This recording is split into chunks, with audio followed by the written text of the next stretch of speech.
సిద్దిపేట జిల్లా కేంద్రంలో budget schools management association of Telangana మరియు గురుకృప జూనియర్ కళాశాల సంయుక్తంగా నిర్వహించిన 10వ తరగతి విద్యార్థుల అవగాహన కార్యక్రమం సిద్దిపేట జిల్లా కేంద్రంలోని విపంచి కళా నిలయంలో ఘనంగా నిర్వహించారు. ఈ కార్యక్రమానికి ముఖ్య అతిథిగా సిద్దిపేట జిల్లా విద్యాశాఖ అధికారి ఈ శ్రీనివాస్ రెడ్డి హాజరై మాట్లాడారు. విద్యార్థి జీవితంలో 10వ తరగతి మొదటి మైలురాయని దానిని ఏకాగ్రతతో అధిగమించాలని ఉద్బోధించారు. ప్రతి ఏటా జరిగే ఎస్ఎస్సి ఫలితాల్లో మొదటి వరుసలో సిద్దిపేట ఉంటుందని, అలాగే ఈ విద్యా సంవత్సరం కూడా మొదటి వరుసలో నిలవాలని ఆకాంక్షించారు. విద్యార్థులు చక్కటి క్రమశిక్షణతో పట్టుదలతో చదివి విజయం సాధించాలని సూచించారు. అనంతరం కార్యక్రమానికి విశిష్ట అతిథులుగా హాజరైన మామిడాల శ్రీనివాస్, రఘురాం, రమణారెడ్డి, జగ్గు మల్లారెడ్డి వక్తలు మాట్లాడుతూ మంచి ఫలితాలు రావాలంటే అన్ని సబ్జెక్టులు కీలకమే అని, అందుకోసం అన్ని సబ్జెక్టుల నిపుణులతో ఈ కార్యక్రమాన్ని నిర్వహించడం చాలా అభినందనీయమన్నారు. మనం నిత్యం విద్యాబుద్ధులు నేర్చుకుంటూ భావి భారత పౌరులను తయారు చేయాలనేటువంటి ఒక సంకల్పంతో, ఒక మంచి ఉద్దేశంతో తెలంగాణ రాష్ట్రంలో ఒక సంవత్సరం క్రితం బడ్జెట్ స్కూల్స్ మేనేజ్మెంట్ అసోసియేషన్, దీని పేరు షార్ట్కట్లో బీ స్మార్ట్, అందులోనే ఉంది స్మార్ట్. అందుకనే ఈ సంఘాన్ని ఏర్పాటు చేసి ఎంతోమంది విద్యార్థులకు ఉపయోగకరమైనటువంటి కార్యక్రమాలను ఈ బీ స్మార్ట్ కార్యక్రమాలను చేస్తూ ఉంది. ప్రభుత్వంతో విద్యారంగంలో వస్తున్నటువంటి మార్పులను కూడా ప్రభుత్వ దృష్టికి, సీఎం గారి దృష్టికి కానీ, డిప్యూటీ సీఎం గారి దృష్టికి కానీ, మంత్రుల దృష్టికి కానీ, ప్రభుత్వ దృష్టికి కానీ బడ్జెట్ పాఠశాలలకు మరి తెలంగాణ రాష్ట్రంలో జరుగుతున్నటువంటి ఏదైనా వెనుకబాటుతనం ఉంటే, ఇంకా సమస్యలు ఉంటే వారి దృష్టికి తీసుకువెళ్ళి సమస్యలను పరిష్కరించుకుంటూ ఉన్నాం. అందులో భాగంగానే విద్యార్థులను జాగృతం చేయాలని టాలెంట్ టెస్టులు నిర్వహిస్తూ ఉన్నాం. విద్యార్థుల్లో ఉన్నటువంటి సృజనాత్మకతను వెలికి తీయాలి. ఎందుకంటే మొక్క ఇవ్వంగనేది మానవ వంగున, చిన్ననాటి నుండే ఒక క్రమశిక్షణ, వారిలో ఉన్నటువంటి సృజనాత్మకత వెలికి తీసి విద్యార్థులకు అందరికీ కూడా ఆశీస్సులు.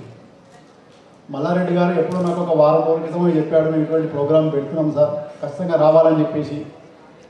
నేను మర్చిపోయాను, ఎన్నో బిజీ కార్యక్రమంలో కూడా మర్చిపోయింది. పొద్దున మళ్ళీ వారు గుర్తు చేసి సార్ 9:30 కంటే ఓకే అని చెప్పేసి చెప్పడం. ఎందుకంటే ఇంత మంచి కార్యక్రమాన్ని ఏర్పాటు చేస్తున్నాం, ఖచ్చితంగా మనము వారిని ప్రోత్సహించాలి అనేటువంటి ఉద్దేశంతో ఎంత బిజీ ఉన్నప్పటికీ కూడా రావాలని చెప్పేసి ఈ కార్యక్రమానికి రావడం జరిగింది.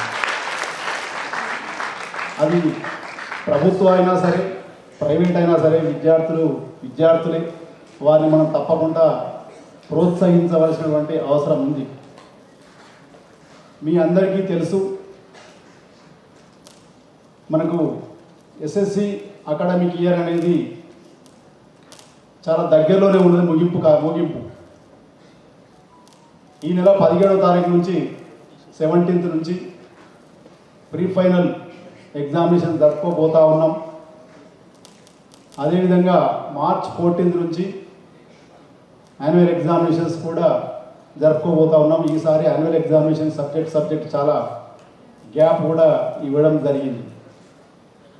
విద్యార్థులకు ముఖ్యంగా పరీక్షలు అనగానే ఏదో తెలియనటువంటి భయం, అందులో భయపడవలసినటువంటి అవసరం ఎంత మాత్రం కూడా లేదు.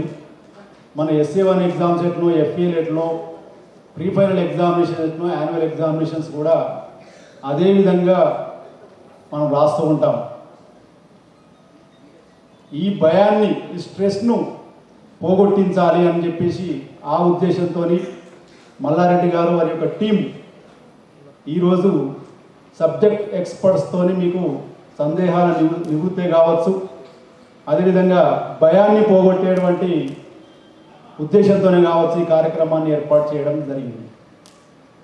మన జిల్లాలో గత సంవత్సరం కంటే ఈ సంవత్సరం సుమారుగా 1100 మంది విద్యార్థులు టోటల్గా ఎగ్జామినేషన్ రాయబోతూ ఉన్నారు. లాస్ట్ ఇయర్ కంటే ఈ సంవత్సరం ఎక్కువ పెరిగింది, 1100 మంది స్ట్రెంత్ పెరగడం జరిగింది. ప్రైవేట్, ప్రభుత్వ, ఆల్ రెసిడెన్షియల్ స్కూల్స్ కలుపుకొని మీ అందరికీ తెలిసినటువంటి విషయం, జిల్లాల పునర్విభజన అనంతరం మన సిద్దిపేట జిల్లా ఎప్పుడు కూడా 10వ తరగతి ఫలితాల్లో కూడా అగ్రగామిగా టాప్ 3లోనే ఉంటా ఉన్నాం. అందరూ క్లాప్స్ కొట్టండి. ఎప్పుడు కూడా మనం వెనుకడుగు వేయలేదు. ఈ సంవత్సరం కూడా ఎట్టి పరిస్థితుల్లో కూడా వెనుకడుగు వేయకూడదు, టాప్ 3లే ఉండాలి. ఆ ఉద్దేశంతో ఇంత మంచి కార్యక్రమాన్ని మల్లారెడ్డి గారు ఏర్పాటు చేయడం జరిగింది. నేను మీకు చెప్పడం లేదు 550 మార్కులు తెచ్చుకోండి, 600 తెచ్చుకోండి, 570 తెచ్చుకోండి అని చెప్పడం లేదు. అట్లీస్ట్ ఖచ్చితంగా ప్రతి విద్యార్థి 35 మార్కులు మినిమం పాస్ మార్కులు ఖచ్చితంగా తీసుకోవాలి. అది తర్వాత మీ ఇష్టం, మీరు ఎంత ఎక్కువ తెచ్చుకుంటారనేది మీ ఇష్టం కావచ్చు, కానీ ఖచ్చితంగా పాస్ మార్క్ అనేది ప్రతి స్టూడెంట్ రావాలి. అది ప్రభుత్వం కావచ్చు, ప్రైవేట్ కావచ్చు, రెసిడెన్షియల్ స్కూల్ కావచ్చు, ఎవరు ఫెయిల్ అవడానికి లేదు, మన జిల్లా టాప్లో ఉండాలి. అదే నేను మీ నుంచి కోరుకునేటువంటి విషయం. ఆ విధంగానే మీరు చేస్తారని చెప్పేసి నేను అనుకుంటా ఉన్నాను.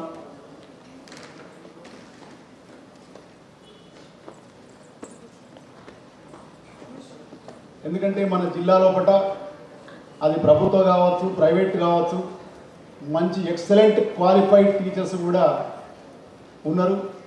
అన్ని స్కూళ్ళ లోపల కూడా మనం మార్నింగ్ సెషన్లో కావచ్చు, ఈవినింగ్ సెషన్స్ కావచ్చు, ఎక్స్ట్రా క్లాసులు కూడా, స్పెషల్ క్లాసులు కూడా తీసుకోవడం జరుగుతూ ఉంది.